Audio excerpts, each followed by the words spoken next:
हमारे चैनल को सब्सक्राइब करें और बेल आइकन दबाएं। मैं हूं दयानंद शेट्टी और आप मुझे इंस्पेक्टर दया के नाम से जानते हैं। For more episodes of CID subscribe to lift crime and hit the bell icon. शहर में जितने भी चेक नाके हर जगह पता किया, ना ही एसीपी सर का पता लगा और ना ही दया सर का। एसीपी का तो पता नहीं लगा, लेकिन दया का पता लग गया। पता चल गया? कहां है वो? जी, उन्हें कुछ गुंडे उठाकर कहीं कैद करके रखे हुए हैं। उनकी हालत बहुत खराब है। ये डॉक्टर प्रमोद, गुंडे ने जबरदस्ती उठा करके ले गए थे। एक्चुअली दया की पीठ में गोली लगी थी जो गुंडों ने इनसे निकलवाई थी। क्या? दया सर को गोली लगी थी? अभी दया कैसा है? खतरे से बाहर है? कुछ कह नहीं सकते। मैंने गोली तो निकाल ली है, पर वहां का माहौल जिस तरह का है, किसी भी मरीज के लिए वो ठीक नहीं है। आपको कुछ तो याद होगा डॉक्टर साहब, कहाँ है उन गुंडों का अड्डा? उन्होंने मेरी आंखों पर पट्टी बांधी हुई थी तो मैं कुछ देख नहीं सका। वहां जाने के बाद तो पट्टी खोली होगी ना? वहां पे देखा होगा उनको? उनके चेहरे याद हैं आपको? जी, चेहरा देखा हुआ है। Very good. पंकज, इसके आर्टिस्ट को बुलाओ जल्दी से।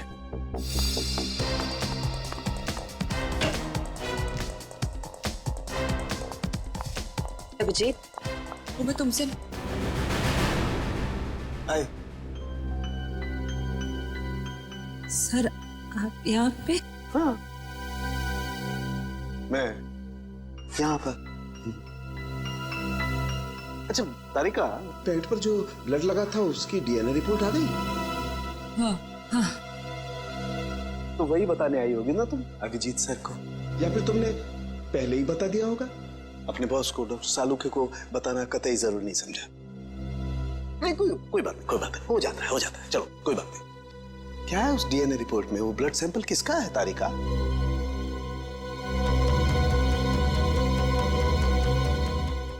दया का। दया का। अच्छा, वो पेंट जिस पर ये ब्लड था, वो पेंट किसकी?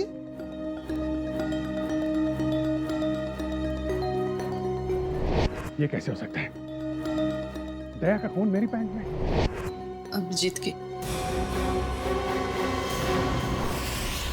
अब इतने दूर आए हैं तो ऐसे ही टाइम बेकार थोड़ी जाने दूंगी मैं। वाह बीवी जी वाह, इसे कहते हैं बहती गंगा में हाथ धोना। केतन, बहुत प्यास लगी है, नारियल पानी पीते हैं, चलो ना। केतन, अरे नहीं, क्यों? छोड़ो। चलो ना प्लीज। केतन,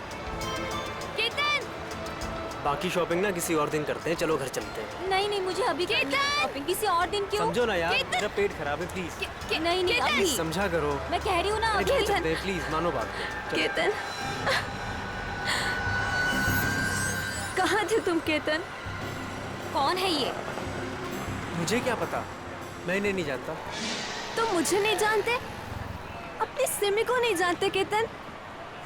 देखिए बहन जी, आपको कोई गलतफहमी हो गई है। ये केतन नहीं है, ये मेरे पति जय है।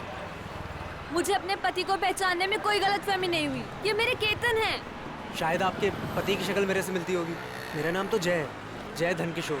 ये देखिए मेरा ड्राइविंग लाइसेंस। तुम पुलिस वालों के लिए ड्राइविंग लाइसेंस झूठे बनाना बहुत आसान है, मैं सब जानती हूँ। पर तुम ऐसा क्यों कर रहे हो? पुलिस? बहन जी, ये पुलिस में नहीं है, ये तो मार्केटिंग मैनेजर है। ये मार्केटिंग मैनेजर नहीं, मेरे पति हैं, एक पुलिस ऑफिसर। 6 साल पहले केस की ड्यूटी के लिए गए थे और आज तक वापस नहीं लौटे। 6 साल पहले? हाँ। आपकी शादी कब हुई? 5 साल पहले। तुम मुझ पे शक कर रही हो, और वो भी इस अजनबी औरत के कहने पे। चलो। केतन रुको, केतन!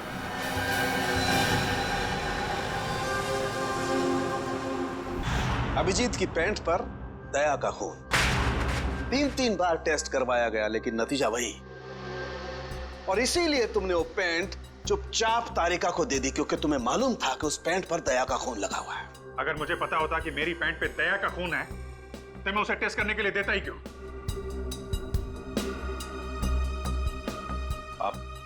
आप लोगों को ये तो नहीं लग रहा है कि दया की हालत का जिम्मेदार मैं हूं? चलो ठीक है, मान लिया। अगर तुम जिम्मेदार नहीं हो तो चोरी छुपे वो पेंट तारिका को देने का क्या मतलब? वो पेंट तुम डायरेक्ट मुझे भी दे सकते थे। दे सकता था सर, लेकिन आपकी आंखों पे मेरी खिलाफत का चश्मा चढ़ा रहता है। मुझे नीचा दिखाने का कोई मौका नहीं छोड़ते हैं आप, इसलिए आपको वो पैंट नहीं दी थी मैंने। और इसीलिए सीनियर इंस्पेक्टर अभिजीत, आपने ये भी नहीं बताया कि जिस वक्त दया जख्मी हुआ आप खुद वहां पर मौजूद थे।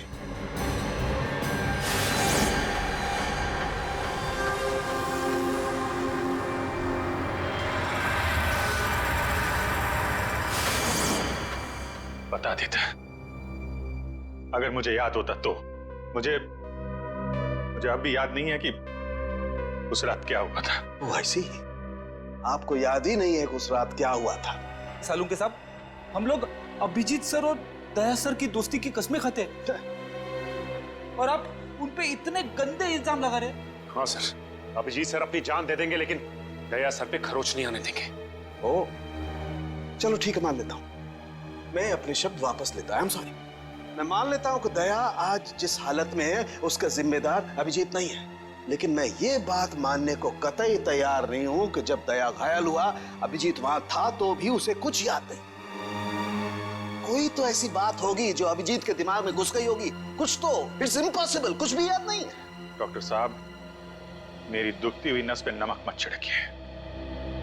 आप अच्छी तरीके से जानते हैं कि मेरी याददाश्त। जानता हूं अभिजीत, याद दिलाने की कोशिश मत करो। मैं अच्छी तरह से जानता हूं कि जब सीनियर इंस्पेक्टर अभिजीत मुसीबत में होते हैं उनके पास अपने बचाव के लिए बहुत शानदार हथियार होता है, उनकी याददाश्त। प्लीज सालुंके सर, आप अभिजीत की इंटेग्रिटी पे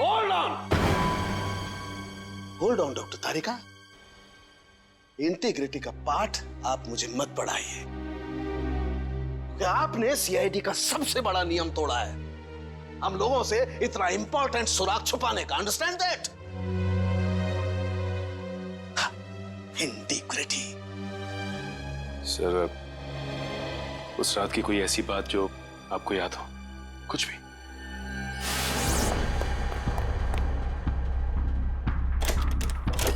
मैं तेजा के पीछे भाग रहा था,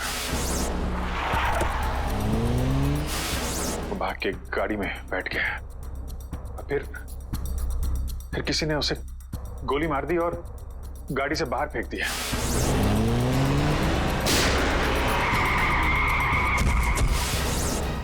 जब मैं भाग के तेजा की लाश के पास पहुंचा तो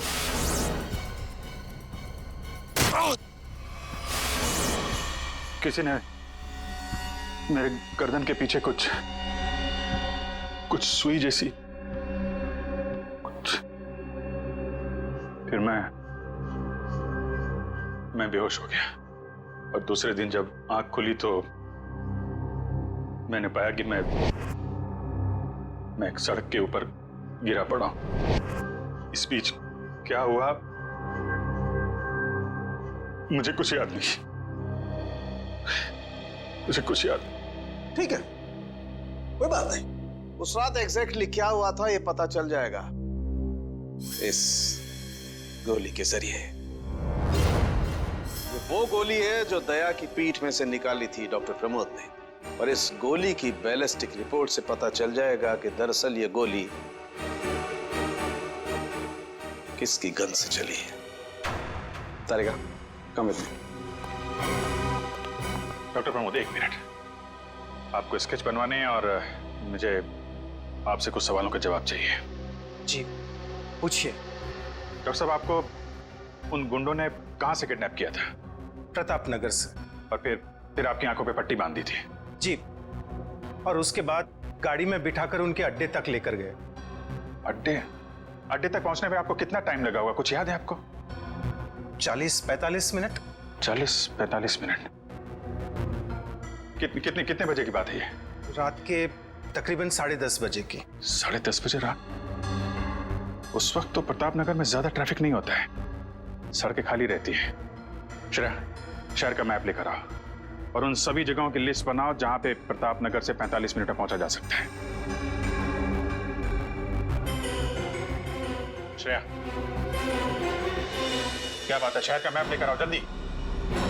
सॉरी सर, मेरी तबीयत कुछ ठीक नहीं लग रही। Excuse me.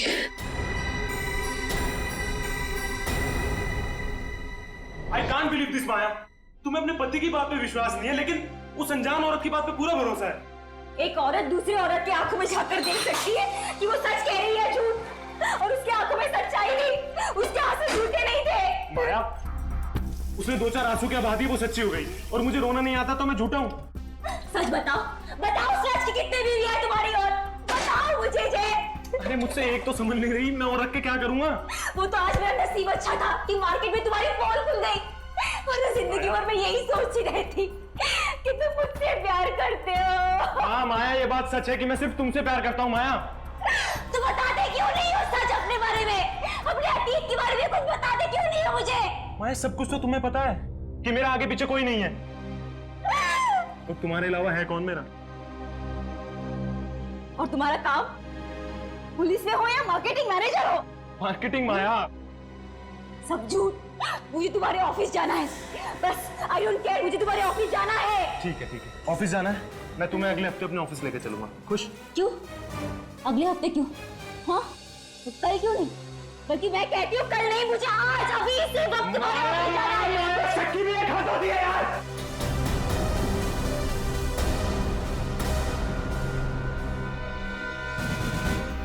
ठीक है मैं I'm sorry मैं तुम्हें ऑफिस लेके चलूंगा। झूठ बोलने की भी हद होती है जय। उस केतन, अब जब तक मुझे सच्चाई नहीं बताओगे तब तक मुझसे बात करने मत आना तुम। लिसन टू मी माया, सुनो माया, माया, माया open the door Maya.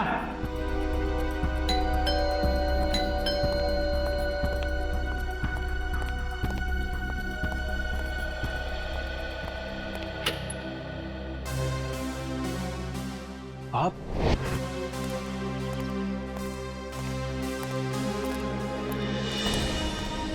Ketan, mission का काम रोक दो और इसी वक्त चले जाओ यहाँ से। नहीं सर, मैं इस मिशन को अपनी जिंदगी के 6 साल दे चुका हूँ। सर प्लीज सर, आप भी इस मिशन को मत रोकिए। सर मैं इसे पूरा करने के बहुत करीब हूँ। तुम समझते क्यों नहीं हो केतन?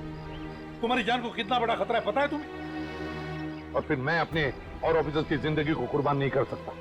4 बजे मुझे गुलमोहर बस स्टॉप पे मिलो, एंड दैट्स एन ऑर्डर, समझे? Sir please sir please. Sir कुल मिला के 4 ऐसे इलाके हैं जो प्रताप नगर से 45 मिनट की दूरी पे है। ये है वीके रोड, जहाँ पे कॉल सेंटर्स और ऑफिसेज वगैरह हैं। ये तो वो जगह नहीं हो सकती। ये पश्चिम में श्याम नगर है सर, यहाँ पे ज्यादातर फ्लैट्स हैं। डॉक्टर साहब, आपको अच्छी तरीके से याद है जहाँ पे आपको ले गए थे वो जगह बंगलो या फ्लैट नहीं थी? जी, खंडर जैसी कोई जगह थी। अब बचता है साउथ और ईस्ट। ये साउथ में चित्रकूट नगर है और ईस्ट में विद्याधर नगर। चित्रकूट नगर में तो बहुत सारी दुकानें वगैरह हैं, और विद्याधर नगर यहाँ पे बहुत सारे स्टूडियोज हैं, फिल्म की शूटिंग होती रहती है। अरे श्रेया, अब कैसी तबीयत है तुम्हारी? मैं ठीक हूँ सर, थैंक यू। श्रेया, चाहो तो तुम घर चली जाओ और आराम कर लो, तब तक हम लोग ये सब पता लगाते हैं। नहीं सर, जब तक दया सर और एसीपी सर का पता नहीं चल जाता मुझे चैन नहीं मिलेगा। ओके ठीक है, मतलब दया या तो विद्याधर नगर में है या फिर चित्रकूट नगर में है।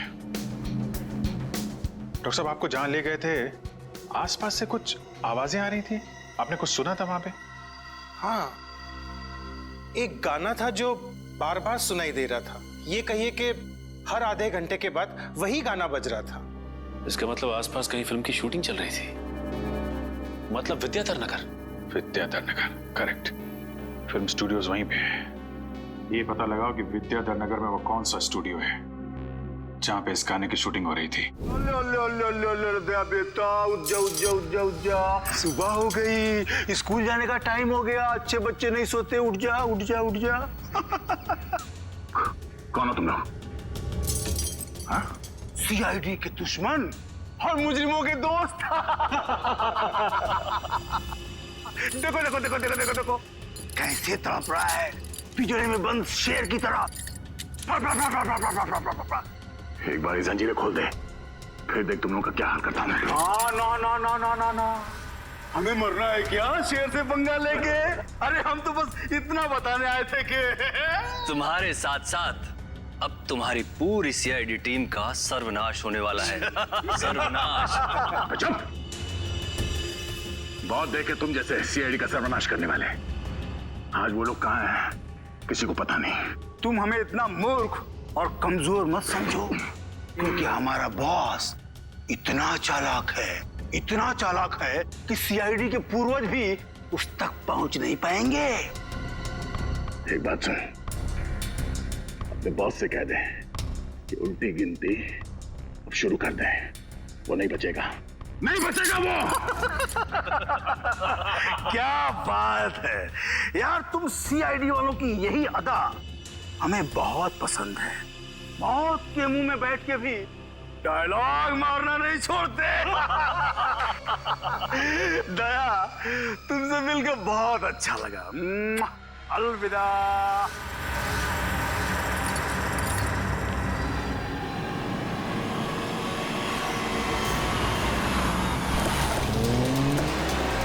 ये चाय और प्यार व्यार गाने की शूटिंग इसी स्टूडियो में चल रही थी ना? हाँ सर, यही है वो विराज स्टूडियो। दया को यहीं कहीं रखा गया होगा।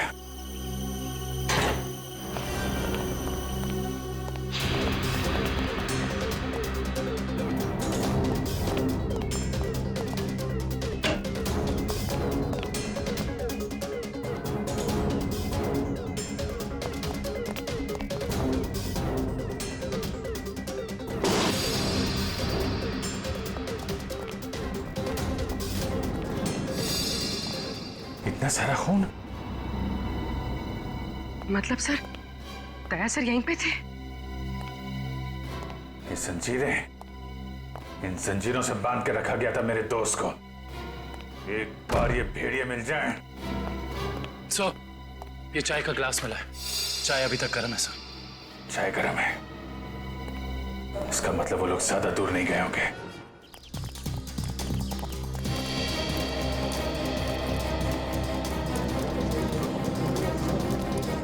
सर लगता है यहाँ पे कुछ हुआ है।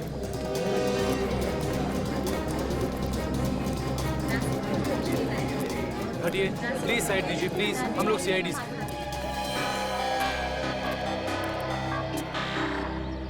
सो देखिए ना, किसी ने ऋतु का कत्ल कर दिया। कैसे हुआ ये सब?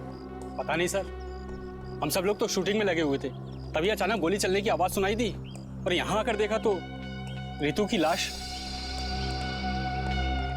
कितनी देर पहले चली गोली? सर यही कोई आधे घंटे पहले सर। सर हमने लोकल पुलिस को इन्फॉर्म कर दिया सर। ठीक है, आप लोग थोड़ा पीछे चले जाइए, पीछे जाइए थोड़ा।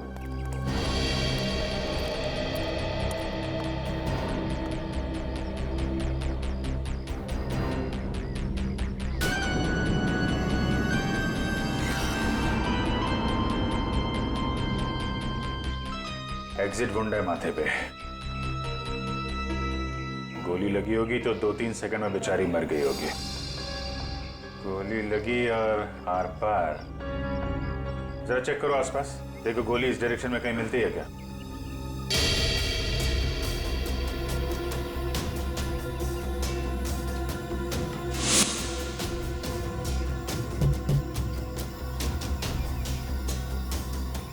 ये बेचारी यहाँ ऐसे बैठी थी, पीछे से किसी ने गोली मारी और ऐसे गिरी, और ये जख्म। ये क्या चक्कर है?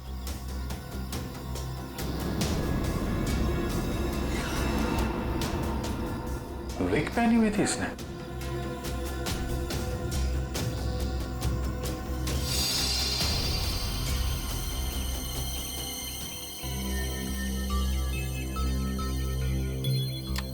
सर, हाँ पूरी, गोली मिल गई।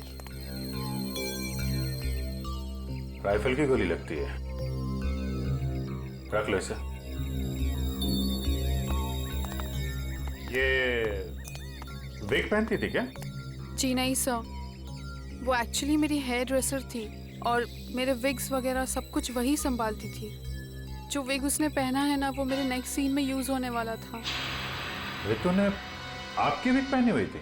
जी सर।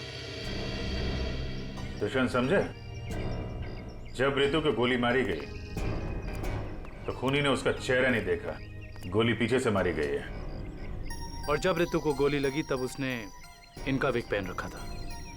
मतलब गोली पे ऋतु का नहीं, आपका नाम लिखा था। क्या?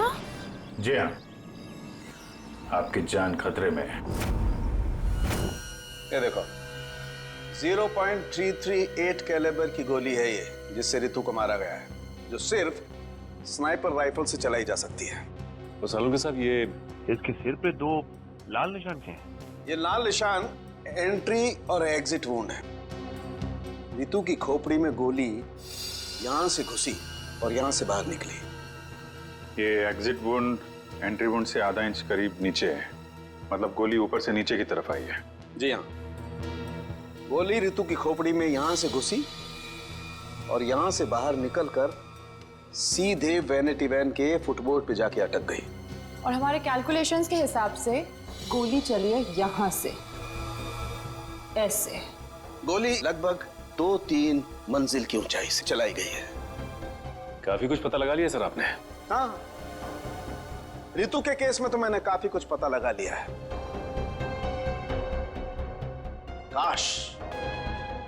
काश मैं ये भी पता लगा पाता कि दया और हमारे बाकी अंडरकवर ऑफिसर्स के साथ क्या हुआ था,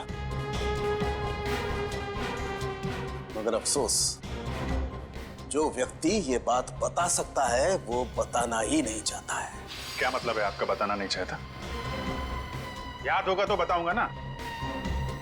आपको तो बस बहाना चाहिए मेरे पीछे पड़े रहने का। नहीं अभिजीत, सालुंके कभी किसी पर बेवजह इल्जाम नहीं लगाया करता है। डॉक्टर साहब प्लीज। आप क्या प्लीज? प्लीज सर, सालुंके साहब प्लीज, क्या आप फिलहाल हम सिर्फ ऋतु के केस के बारे में बात कर सकते हैं? ऋतु के केस में मुझे जितना बताना था मैंने बता दिया है। बस अब मुझे इंतजार है किसी ऐसे सुराग का जिससे ये पता लगाया जा सके कि दया के साथ क्या हुआ था। That's it. देखा, इसीलिए मैंने तुमसे कहा था कि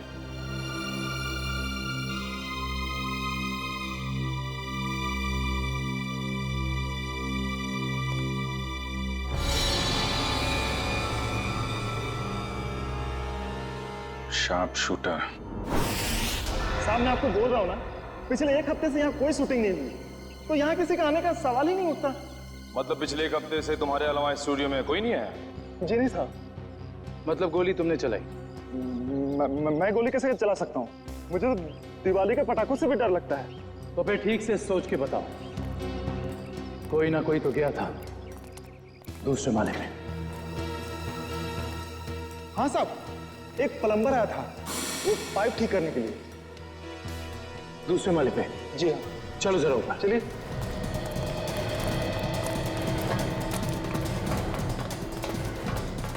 किस तरफ? ये साइड।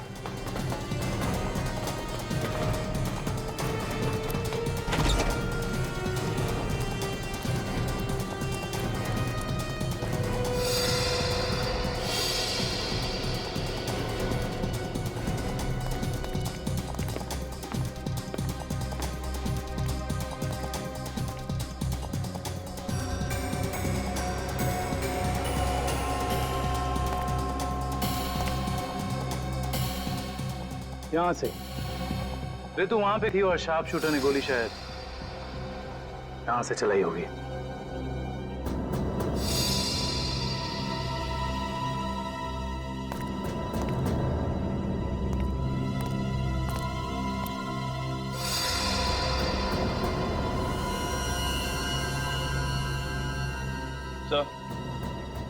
सलवानिया पर गोली ही चलाई गई है। गिरा उस गोली का शेल। तुम?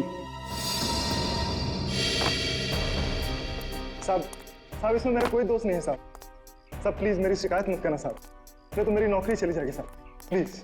फिक्र मत करो। अच्छा ये बताओ कि उस प्लम्बर का चेहरा देखा था तुमने? स्केच बनवा सकते हो?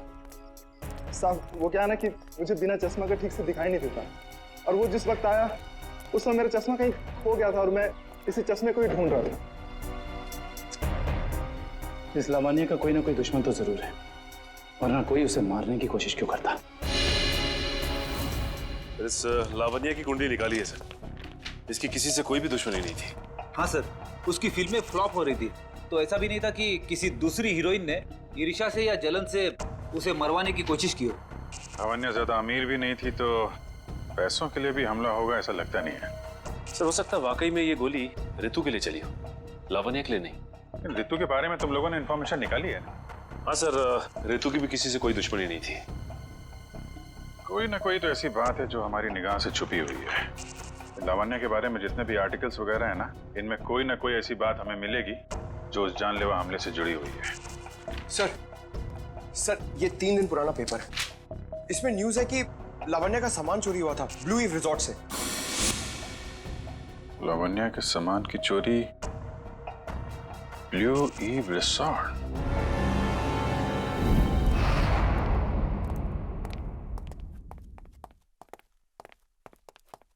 यही रूम है सर।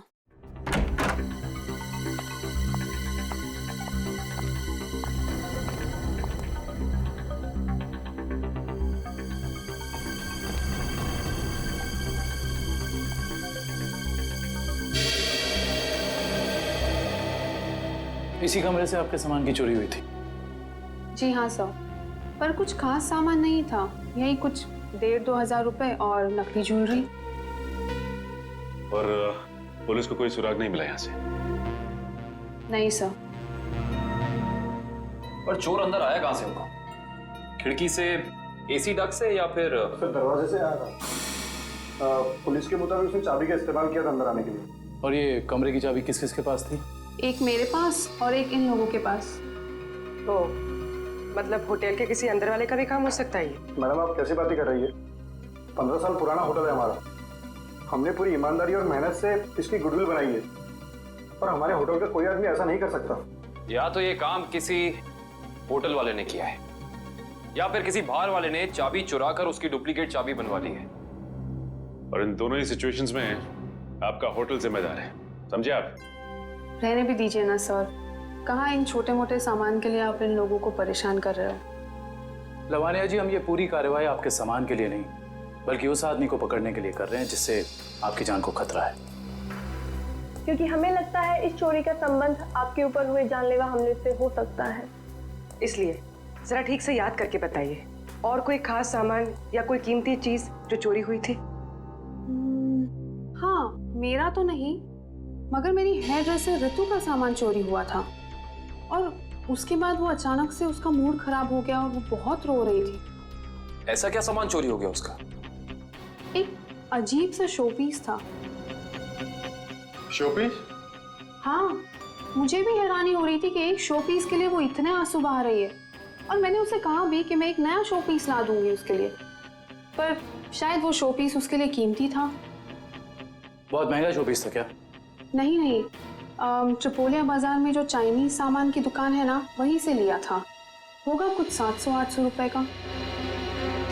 ट्रिपोलिया बाजार में चाइनीज सामान की दुकान?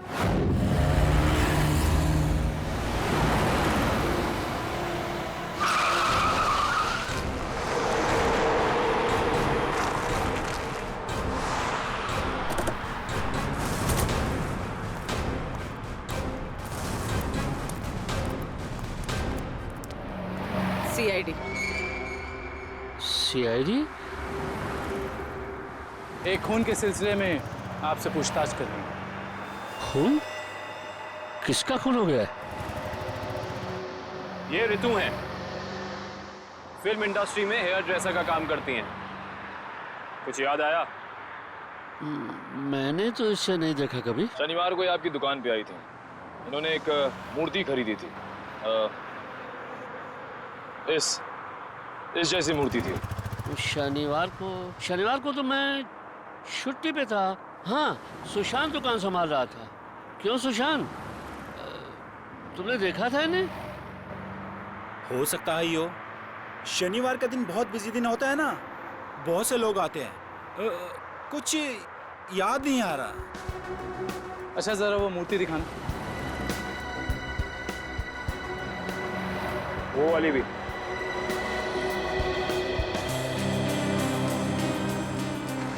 ऐसे और कितने पीसेस हैं आपकी दुकान पे? यही कोई 15-20 पीस होंगे। क्यों सुशांत? जी।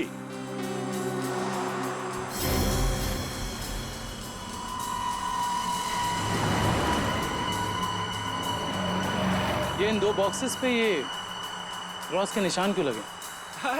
अरे वो तो डिफेक्टिव पीस है, इन्हें फैक्ट्री वापस भेजना है, किसी काम के नहीं आपके। वो अभी पता चल जाएगा। दिखाओ इधर, दिखाओ।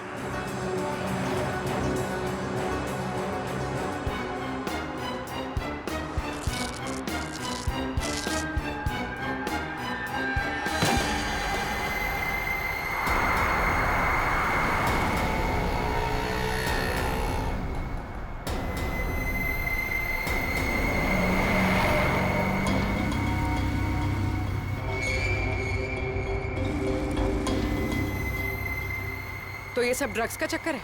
रितु को भी ऐसे ही शोपीस बेचा था? सुशांत, तुम मेरी दुकान में ड्रग्स का कारोबार कर रहे थे? बंद करो अपना ये नाटक। चलो अरेस्ट कर लो इन्हें। आइए सर आपको गलतफहमी हुई है। मैंने कुछ नहीं आइए, किया। चलिए मेरे साथ, आइए आइए, हमें दूर करते हैं। सर आपको गलतफहमी हुई है।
सुशांत, किसने किया ये?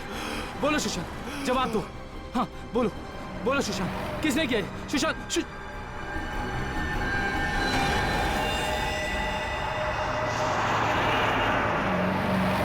He is dead. सर इतना तो तय है, रितु की मौत का संबंध इस ड्रग्स की तस्करी से है। हाँ पूर्वी, मगर इस ड्रग्स के रैकेट के पीछे है कौन?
क्या हुआ सर, इतना अर्जेंट बुला लिया?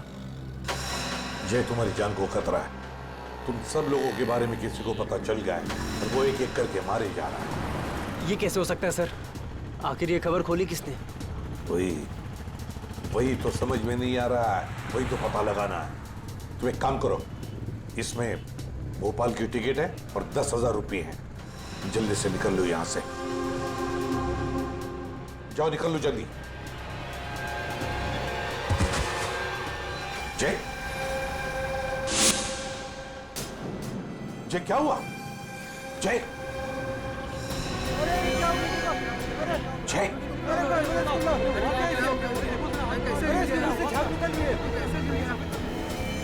माय गॉड,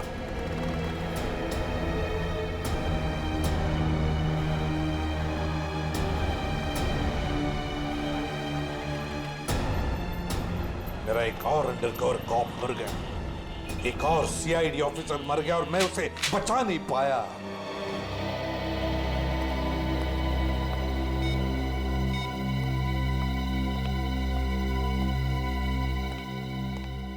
सर का फोन क्यों नहीं लग रहा है?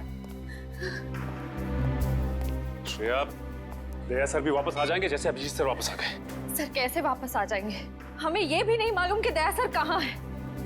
सर ना दया सर का पता लग रहा है ना ही एसीपी सर का। श्रेया, वो लोग सीआईडी ऑफिसर्स हैं, हजारों बार ऐसे तूफान से गुजर चुके हैं। जहां भी होंगे बिल्कुल ठीक ठाक होंगे वो लोग। सर आप ऐसा कैसे कह सकते हैं? आपने खून देखा था ना, कितना सारा खून पड़ा हुआ था वहां पे। और वो गोली जो दया सर की बॉडी से निकली हुई थी। हाँ श्रेया, मैंने सब कुछ देखा, लेकिन इसका मतलब ये तो नहीं कि सीआईडी ऑफिसर्स नहीं मरते। सर सर आप ठीक तो है ना सर? सर कल से आपका फोन नहीं लग रहा था। हाँ, मैं किसी जरूरी काम में उलझ गया था। कोई टॉप सीक्रेट काम था जो किसी को भी बता नहीं सकता था, तुम लोगों को भी नहीं। सर वो क्या? सर दया सर का कुछ पता नहीं चल पा रहा है। दया सर का कुछ पता नहीं है मतलब? सर दया सर गायब है। तो गया कहाँ वो? पता नहीं सर, उनका फोन भी नहीं लग रहा है। और सर उन्हें गोली भी लगी है। दया को गोली लगी है? एक मिनट, ये सब तुम लोगों को कैसे पता? सर अब सालुंके साहब बता रहे थे कि दया सर की बॉडी से एक डॉक्टर ने गोली निकाली और चुपके से लाके उनको दी। दया की बॉडी में से गोली निकालकर उसने सालुंके को भेज दी गोली। अभिजीत कहाँ है? सर अभिजीत सर भी गायब थे, अभी 3 घंटे ही पहले वापस आए। और तो और सर, अभिजीत सर की पैंट पे दया सर का खून लगा हुआ था। अभिजीत गायब था, 3 घंटे पहले वापस आया और उसके पैंट के ऊपर दया का खून। और उन्हें कुछ याद नहीं है सर। और उन्हें कुछ याद नहीं। फिर वही बात। ये अभिजीत जब भी कभी मुसीबत में पड़ता है, इसकी याददाश्त चली जाती है। ये हो क्या रहा है सीआईडी में? हमारे 3 अंडरकवर ऑफिसर्स मारे गए, उनके बारे में मेरे अलावा और किसी को भी कुछ भी पता नहीं था, फिर भी उनके नाम भी पता चल गए बाहर। कैसे? सर अगर ये बात सिर्फ आपको पता थी तो फिर? वही तो मैं कह रहा हूं सचिन, वही समझ में नहीं आ रहा है। ये सब हुआ कैसे हो रहा है ये? इसका एक ही मतलब है सचिन, हमारे बीच में कोई तो है जो हमसे गद्दारी कर रहा है। कोई गद्दार है। और सर एक बात और, एक हेयर ड्रेसर का खून हो गया सर। Hair dresser? हाँ सर, शूटिंग के दौरान उसका खून हुआ। सर लगता है ये खून ड्रग्स की वजह से हुआ है। और सर छानबीन के दौरान एक आदमी तक पहुंचे भी, लेकिन बाद में वो भी मारा गया। और सर उसकी जेब से हमें ये कागज मिला है सर, इसके ऊपर कुछ नंबर्स लिखे हुए हैं। 185637245 18356722345। सच में कोई सेल फोन नंबर या फिर टेलीफोन नंबर्स भी नहीं हो सकते। ये नंबर्स कुछ और ही है।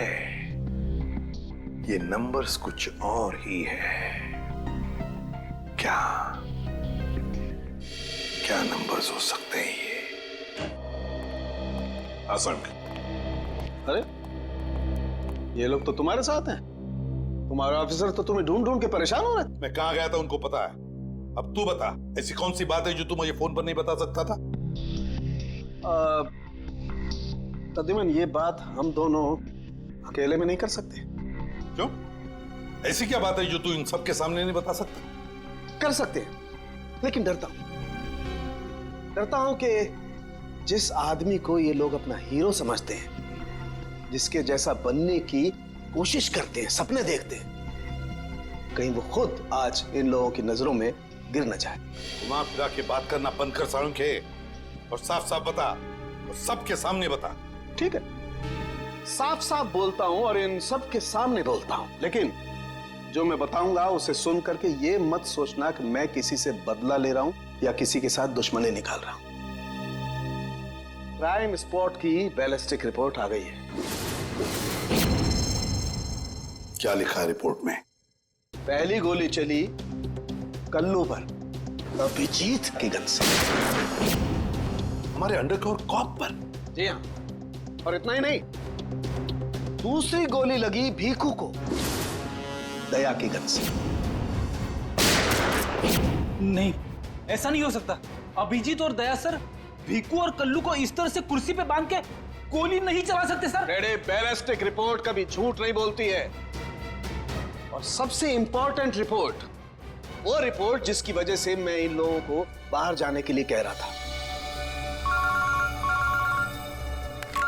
अभिजीत का फोन है। अभिजीत कहां हो तुम? अभी इसी वक्त फोरेंसिक लैब में चले आओ। Forensic lab? क्यों सर, क्या हुआ? अभिजीत, तुमने गोली चलाई कल्लू पर। कालू को गोली मैंने? सर मैं एक बेसहारा पर गोली क्यों चलाऊंगा? अभिजीत, तुम अभी इसी वक्त फोरेंसिक लैब चले आओ, and that's an order. Sir ये बात सुन के जितना धक्का आपको लगा उतना मुझे भी लगा है। जब तक मैं ये पता नहीं कर लेता कि उस रात क्या हुआ था, मैं नहीं आऊंगा सर। तो क्या तुम मेरे खिलाफ जाओगे? सर मैं आपके खिलाफ नहीं जा रहा हूं सर। सर वही कर रहा हूं जो आपने हमेशा सिखाया है, सीआईडी की ड्यूटी सर। अभिजीत, मना कर दिया? आपके ऑनेस्ट, ब्रिलियंट, इंटेलिजेंट ऑफिसर ने आपका ऑर्डर मानने से मना कर दिया एसीपी साहब। मैं जानता था प्रद्युमन, ये अभिजीत एक न एक दिन पूरी सीआईडी टीम के लिए वो मछली साबित होगा जो पूरे के पूरे तालाब को गंदा कर देती। इस अभिजीत की वजह से पूरी की पूरी सीआईडी टीम बदनाम हो रही है। कलंक है ये अभिजीत, सीआईडी टीम पर एक बहुत बड़ा धब्बा है, कलंक। बस कीजिए सर, बस कीजिए। कितना भला बुरा बोलेंगे आप? मैं बस कर दूं? मैं तो बस कर दूंगा तारिका, लेकिन ये रिपोर्ट, इसका क्या करोगी? ये बस नहीं करेगी तारिका, ये बस नहीं करेगी बॉस। जानते हो इस रिपोर्ट में क्या है? क्या है उस रिपोर्ट में? दया पर गोली किसने चलाई? किसने मारी साळुंखे? किसने मारी गोली? प्रद्युमन, दया पर गोली तुम्हारे honest, intelligent, brilliant officer Abhijeet ने चलाई है। क्या? दया अभिजीत की गोली का शिकार हुआ है प्रद्युमन। अभिजीत ने गोली चलाई है दया पर। अभिजीत ने? हाँ, अभिजीत ने दया को गोली मारी।